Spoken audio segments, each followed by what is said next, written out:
South Africa's statistics agency plans to overhaul the economic output data and revise the weights of the various sectors that are used to calculate the country's gross domestic product. The Pretoria-based Statistics South Africa says the base year for measuring GDP will be updated to 2015 from 2010 in data to be released in September. That means GDP figures from the second quarter of 2020 onwards will be calculated using the new reference year and revised weights. Statistics South Africa usually rebases GDP data every 5 years, and the last overhaul was in 2014. Analysts say the adjustment is unlikely to bring material changes to recent growth outcomes in an economy that's stuck in the longest downward cycle since 1945 and strained by political and policy instability, poor business confidence, and regular electricity cuts. Let's look on to the domestic commodities space now. Recent data from the Food and Agriculture Organization reveals that the food price index hits its highest level in 5 years amid strong biofuel demand for palm oil and sugarcane. This meant that world food prices rose for the third consecutive month in December. A strong rally in vegetable oil prices drove the index to its highest level in 5 years. And the FAO vegetable oil price index rose 9.4% from November, increasing for the sixth consecutive month. However, here in Nigeria, price of vegetable oil seems to be on the decline. Let's find out why from one of the research analysts with financial derivatives company, Aisat Dahoud.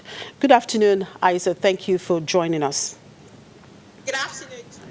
So FAO vegetable oil price index rose 9.4% in December. However, the price of vegetable oil in Nigeria has declined by approximately 8% in the last quarter. What is responsible for this trend, and will this change consumer consumption and demand pattern?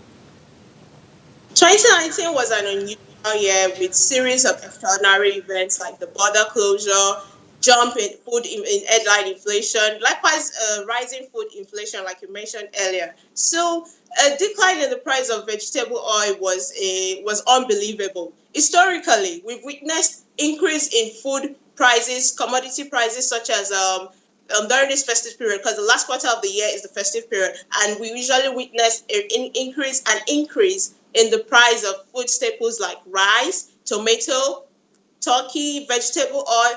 However, a decline in the price of vegetable oil during the last quarter was as a result of a decline in the demand. This as a result of a decline in the demand for rice. Demand for the rice and vegetable oil seems to be complementary, as complementary demand. So as a result of the disequilibrium caused by the border closure, which affected the quantity demanded for rice, an impact of that transpired into the demand for vegetable, which caused the decline in the price for vegetable oil. Now, the preferred vegetable oil in Nigeria, granite oil, soybean, and canola oil.